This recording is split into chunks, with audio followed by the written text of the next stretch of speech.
jebakan calon istri. Hawa dingin yang masuk melalui celah ventilasi menerpa tubuhku. Samar ku dengar suara azan subuh yang berkumandang dari masjid yang tidak begitu jauh dari rumahku. Aku segera bangkit berniat untuk melakukan sholat subuh. Namun, begitu aku teringat tentang kejadian semalam, aku malah menjadi bingung. Ada seorang gadis yang kini berada di kamar pribadiku, dan gadis itu sejak tadi malam sudah berubah status menjadi istriku. Tepatnya, istri yang tidak aku harapkan.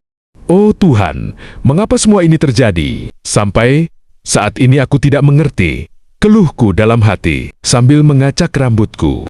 Kulirik pintu kamarku dan sepertinya sedikit terbuka. Lampu juga dalam keadaan menyala. Apakah Saima tidak tidur? Aku penasaran dan melangkah pelan menuju pintu itu. Perlahan aku mengintip dari celah pintu yang sedikit terbuka. Di dalam kamar, aku menyaksikan gadis itu tengah khusyuk menunaikan sholat subuh. Dan kemudian berdoa. Aku menunggu sampai Saima selesai beribadah karena aku tidak ingin mengganggu kekhusyukannya. Masuklah kak, ku dengar Saima memanggil dari dalam. Ku dorong pintu perlahan dan kulangkahkan kaki masuk ke kamar. Saima duduk di sisi ranjang dengan mukena masih membungkus tubuhnya. Di bawah sinar lampu yang cukup terang, kini aku bisa melihat wajah Saima dengan jelas, hal yang belum sempat aku lakukan malam tadi karena suasana yang sangat kacau dan mencekam. Ternyata, wajah Saima sangat cantik dan ayu bahkan melebihi kecantikan Amira.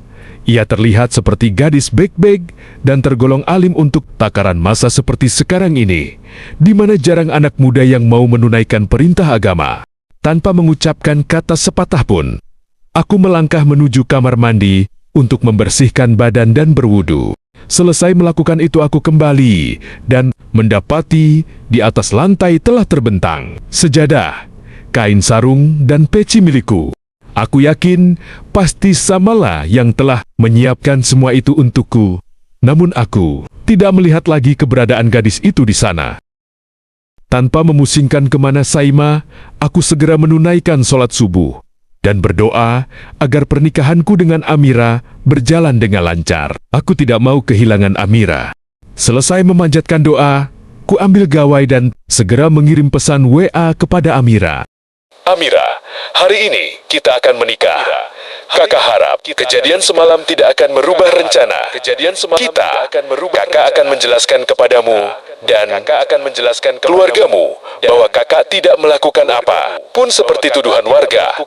Kakak juga akan membawa Saima untuk menjelaskan semuanya. Pesan itu aku kirim dan langsung centang dua. Aku yakin sebentar lagi Amira pasti akan membacanya dan membalas pesanku. Mungkin saja saat ini Amira tengah menunaikan sholat subuh, pikirku.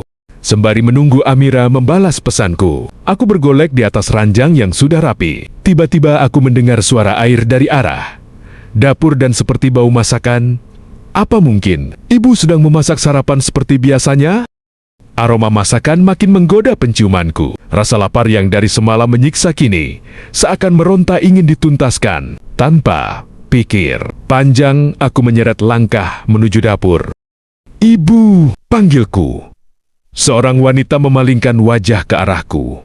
Dan ternyata dia bukanlah ibu. Ia adalah Sima, yang terlihat begitu lihai memainkan sendok di atas kuali yang berisi nasi goreng. Tanpa menjawab panggilanku, Saima kini menyendokkan nasi ke 3 buah piring, lalu menatanya di atas meja makan. Tak lupa ia taruh sendok dan garpu di atas piring itu, berikut teh manis yang masih mengepul asapnya.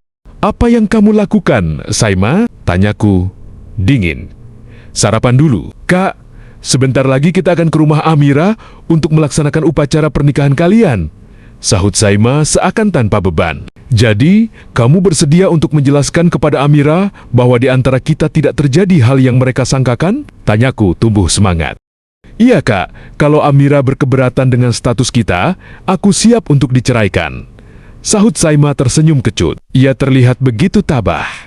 Kita memang harus datang ke sana. Semoga saja keluarga Amira bisa menerima keadaan ini. Tiba-tiba ibu sudah berada di sana dan duduk di salah satu kursi. Kamu memasak sarapan ini? Siapa? Namamu? Tanya ibu kepada Saima. Nama saya Saima, Bu. Iya, saya yang memasak. sarapan ini. Untuk sementara, ini akan menjadi tugas saya, sahut Saima sopan dan sedikit formal. Aku dan ibu berpandangan, jawaban dan tingkah laku Saima sukses membuat kami berdua terpana. Namun bukan berarti hatiku telah berpindah kepada Saima. Aku hanya mencintai Amira seorang. Ayo kak, duduk, ucap Saima sambil menoleh kepadaku. Entah mengapa aku merasa jadi akrab dengan gadis yang baru aku kenal ini. Tanpa banyak pikir lagi, aku segera menghenyakan bokongku di atas kursi dan kami bertiga mulai sarapan bersama.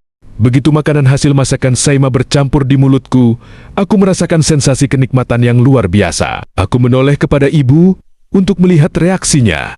Apakah sama dengan diriku? Dan dengan bersamaan, ternyata ibu juga menoleh kepadaku. Beliau terlihat mengunyah perlahan, seakan tengah memastikan rasa, lalu ibu manggang-gangguk dan tersenyum kemudian makan dengan sangat lahap. Ternyata ibu sependapat denganku, bahwa masakan Saima benar-benar lezat. Masakanmu enak, ucap ibu memuji. Aku mengangguk turut memberi apresiasi dan menyuap dengan semangat. Saima mengangkat wajah dan tersenyum. Saya kan anak kos bu, jadi sudah terbiasa masak sendiri untuk mengirit uang bulanan. Jawabnya sopan. Oh, jadi kamu tidak tinggal dengan orang tua? Tanya ibu lebih mendalam. Tidak bu, papa menikah lagi. Setelah 5 tahun mama meninggal dunia, papa menikahi sahabat dekat mama, sahut Saima. Oh, bagaimana hubunganmu dengan mama tirimu itu? Apakah baik-baik saja? Pertanyaan ibu mulai seperti menginterogasi. Aku hanya diam, lebih memilih untuk menikmati hidangan. Entah karena lapar atau entah karena makanan ini sangat lezat. Aku berniat untuk menambah nasi goreng tersebut 1 centong lagi. Namun begitu aku mengangkat piring dan menjangkau centong nasi, Saima segera menyambut piringku dan mengambil 1 centong nasi dari mangkok besar dan mengisikan ke dalam piringku. Aku sedikit malu dan agak sungkan, namun ibu terlihat senang. Ibu tiri saya sangat baik. Bu, beliau hanya ingin mengajarkan saya mandiri dan bisa bertanggung jawab atas diri sendiri, sahut Saima menjawab pertanyaan ibu tadi. Ibu mengangguk-angguk. Apalagi saya adalah anak tunggal, jadi saya harus siap jika orang tua saya meninggal nanti. Sambung gadis itu pelan. Tata bahasanya sangat terpelajar. Tapi mengapa ia menjebakku? Tentu tidak mungkin secara spontan ia langsung jatuh cinta kepadaku saat aku mengantarkan undangan kepadanya. Itu adalah pertemuan pertama kali diriku dengan Saima. Aku tak habis pikir. Ting, suara gawaiku berbunyi, notifikasi pesan WA. Aku segera bangkit dan setengah berlari menjemput gawaiku itu ke dalam kamar. Dan benar, Amira telah membalas pesanku. Kakak datang saja temui bapak dan ibu. Aku mengucapkan selamat atas pernikahan kakak dengan Saima. Saima memang lebih baik daripada aku. Aku terpana setelah membaca jawaban pesan dari Amira. Aku tidak paham apa maksudnya. Apakah dirinya masih mau menerimaku atau tidak? Kuputuskan untuk mengirim lagi sebuah pesan kepada Amira. Amira, kakak hanya mencintaimu. Amira, tolong jangan hukum kakak seperti ini. Kami akan segera bercerai dan kakak hanya akan menjadi suamimu seorang. Pesanku kirim segera, walau Amira tidak lagi terlihat online. Aku yakin Amira akan segera membacanya dan juga membalas pesanku. Namun pesan yang aku kirim hanya memiliki tanda centang 1. Itu artinya Amira telah menonaktifkan aplikasi warna hijau yang biasa kami gunakan untuk berkomunikasi. Aku benar-benar menjadi resah dan kalut. Ayo kak, kita bersiap, sekarang sudah pukul 7 pagi. Jangan sampai kita terlambat. Tiba-tiba Saima sudah berada di dalam kamar. Kini ia sibuk menurunkan baju pengantin milikku yang tergantung di dinding kamar itu. Selain menyiapkan baju pengantin, Sima juga dengan cekatan menyiapkan sepatu dan perlengkapan lainnya. Kembali ia memintaku untuk bergegas memakainya dan ia keluar dari kamar. Sejenak aku pandangi setelan jas warna abu yang akan aku kenakan untuk upacara pernikahan nanti. Jantungku berdebar lebih kencang dan penuh keresahan. Apakah perjuanganku selama 7 tahun untuk mempersunting Amira akan gagal begitu saja? Oh, hati ini terasa sangat perih dan tidak bisa menerima keadaan ini. Amira adalah satu-satunya kekasihku semenjak kami menjalin asmara dari 7 tahun yang lalu. Kala itu, Amira masih duduk di bangku SMP kelas 2, sedangkan aku kelas 3 SMA. Tamat sekolah, aku kuliah di kota, dan setelah berhasil wisuda, aku segera bekerja dan mengumpulkan uang untuk menikahi Amira. Amira dengan setia menunggu aku pulang untuk melamarnya, dan itu telah aku lakukan 2 minggu yang lalu. Aku menyerahkan semua hasil kerjaku kepada ayah dan ibu. Amira termasuk sebuah mobil terbaru permintaan Amira. Dan hari ini adalah hari pernikahan yang telah ditentukan. Tok, tok, tok. Fadel, buka pintunya. Terdengar suara ibu memanggil dari luar. Aku bergegas menyelesaikan mengganti pakaian. Bapak Amira kirim pesan ke ibu. Katanya mereka menunggu kita jam 8 pagi. Ini, ucap ibu sembari memperlihatkan sebuah pesan di ponsel miliknya. Sesaat setelah aku membuka pintu. Iya bu, kita akan segera ke sana. Jawabku penuh semangat. Ibu dan Saima kulihat telah memakai baju kebaya dan kerudung.